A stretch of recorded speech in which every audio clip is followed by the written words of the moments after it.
All right, we've got the elderly assist toilet safety rails. Let's move it into place. That way you can just see it. But this is gonna be amazing for obviously elderly people, but maybe you're recovering from some sort of surgery or you just need help getting on and off the toilet for any reason. So it's got these nice soft grips here. And as you can see, it's very sturdy and durable. I'm about 175 pounds and we're good to go there.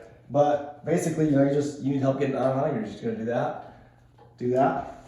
I put this together probably straight up, probably less than 5 minutes. It's very easy to put together. Comes with this tool right here. This is all you're gonna need. There's a few screws, you just screw them on and it just easily fits into place. It suctions to the floor right there.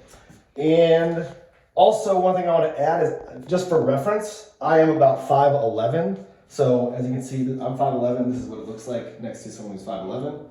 And if you want to use these right here, so this, you can actually, there's an opening here where you can put these screws in and you can actually suction it connected to the toilet. So if you want to use these, you're good to go there, but all in all, highly recommend.